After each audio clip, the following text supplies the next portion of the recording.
OK, time to take a look at some of the news stories around the world which have caught our eye. With me to review them here in the studio, DJ and presenter Ashley James and ex-footballer and social commentator Mickey Ambrose. Guys, welcome to the studio. Thank you. Quite a few really interesting stories to talk about today. Let's start with the Queen. The Queen has had to host an unprecedented royal summit.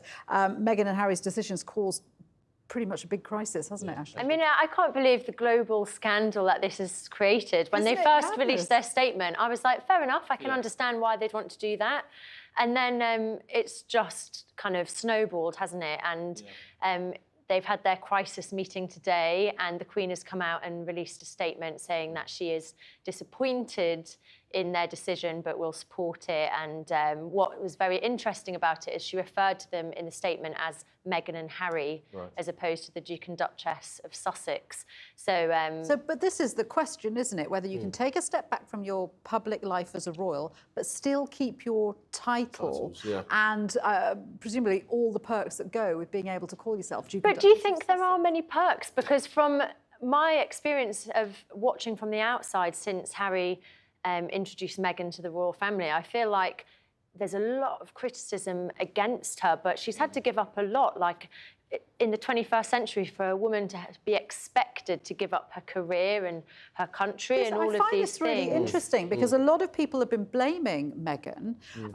But, you know, for those of us who've watched the royal family for years, Harry was the one who never really liked the whole sort of establishment duty thing. So I think that there's definitely a sentiment that he blames, whether it's the establishment and certainly the British press, for the death of his mother. So I think he's overly protective of Meghan, and she's someone that's an outsider. It's not her world, and I think so. Not only is he trying to protect her, but he's obviously really happy to have met someone from outside of it that's maybe showing him a different way of life. Yeah. Do you think that any decisions taken now, or whatever Harry and Meghan do, is it going to change the monarchy in the future for future members of the royal family? I think so. I think the wedding changed it with the service that took place. I think that was amazing. That was brilliant. It was different. It brought a lot of people together, you know, from different cultures, the way Meghan and Harry wanted that to happen. I just think that the way, as Ashley just mentioned, the way Meghan's been treated, I think is totally out of order. I'm really disappointed with certain members in the press, newspapers, and also certain broadcasters, presenters. I mean, William and Harry have had to come out today and deny that there's any kind of bullying, because people are saying that there's a rift between them. Yeah. So there's a lot of Sure, but what got me was the fact that, you know, here's a young lady, young mum, a daughter, a mother, and yet people are calling her a vile human being. I mean, would that person who said that say that to her mother's face? And to her, I mean, that was very bad. It's really interesting how hot under the collar a lot of people get and feel that they can make an opinion because, as they say, the taxpayers support them. So I feel like there's more anger towards them than perhaps Prince Andrew, which is crazy. And I think the idea that it's Meghan, who's this evil woman, taking him away from the royal family, I think there is definitely like underlying sexism, potentially racism within the narrative there. And talking of racism and sexism, the Oscar nominations are out, and there's been criticism there that there haven't, again, not been enough non-whites and women up for awards. What do you think about that? Do you want to comment on that? Or do you well, I think it's a real shame because film is so diverse, and I think it's amazing, like certainly in my lifetime, that we are seeing more incredible films from a range of different cultures and backgrounds. And for me, it's such a shame to see that there's an all-male lineup for Best Director. Again. And I saw that only 5 women have ever been nominated for Best Director, and only 1 has ever won. So there's definitely a lot of work to be done on the Oscars. But people would say maybe that's because there aren't enough movies directed by women that deserve to be nominated. I just sort of think we have it in football, you know, 92 football clubs, 1 black manager.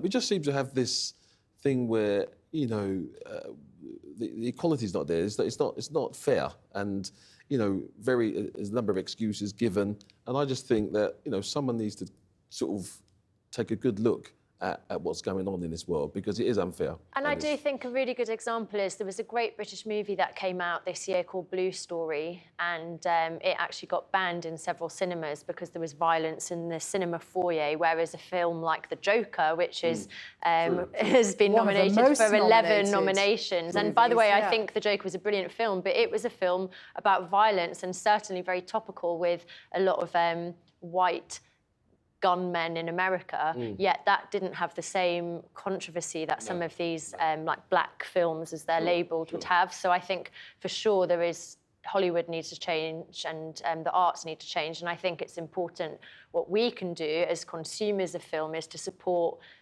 female-led movies like Little Women, to support black movies or whatever it is, and hopefully we can help things change. I think we need to lead the way a bit. Do you think? Have you seen Joker? I haven't seen it myself. No. It's a brilliant movie. Isn't it? I think it's really interesting that a comic book villain movie is leading the nominations. Do you think it's going to do well against 1917? And I'm yet to see 1917, and I've heard amazing things about it, and great to see a British director up for an Oscar nomination. And loads of Netflix nominations. Yeah. That's the way it's going, isn't it? The streaming services are taking over. So it'd be really interesting to see what happens with the Oscars.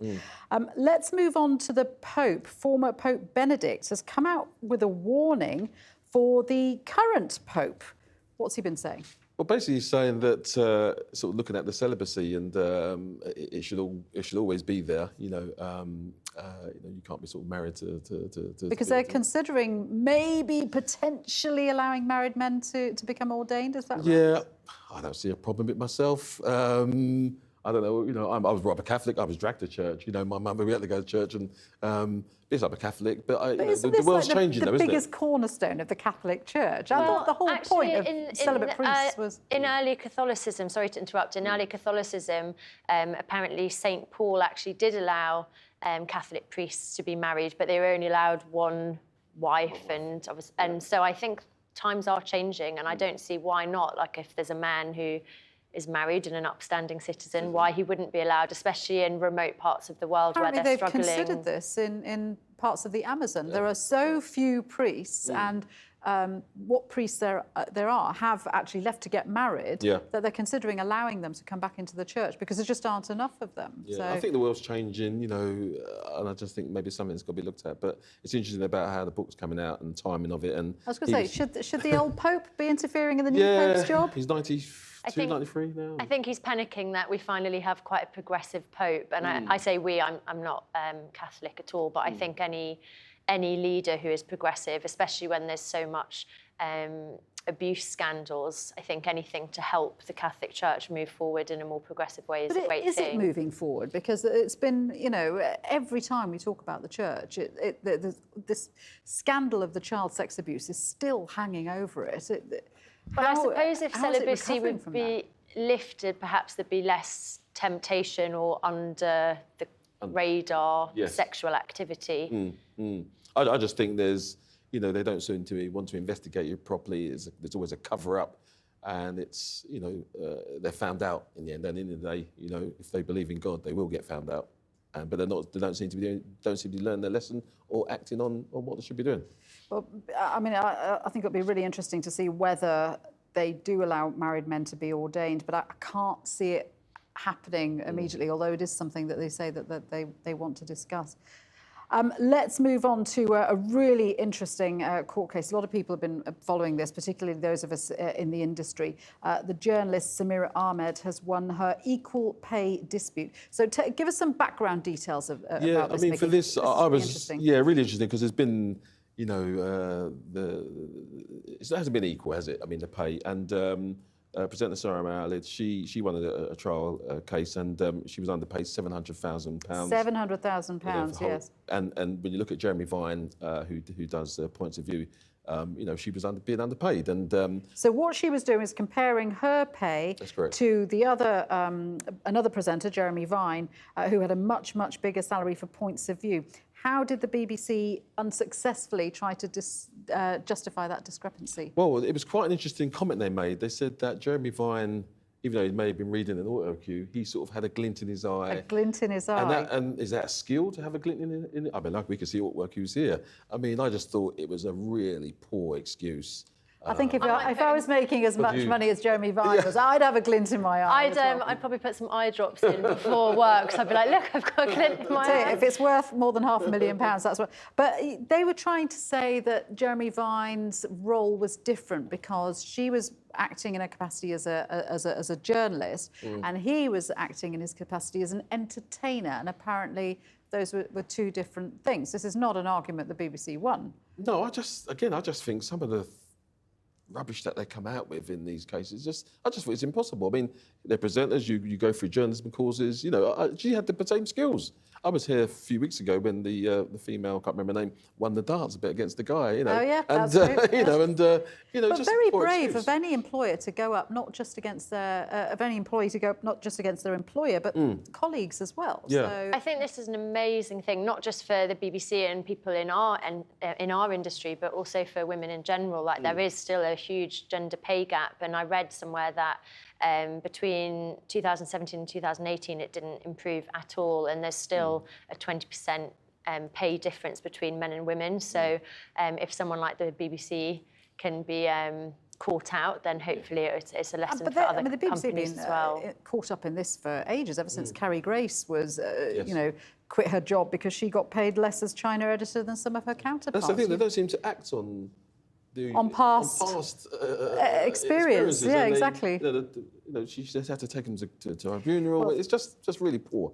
Well done to Samira Ahmed for having the courage, really, to bring that. And she's got to go back to work there, of course, as well. So. And she's going back to work there. Ashley and Mickey, thank you very much indeed for joining me. Good to have you in the studio with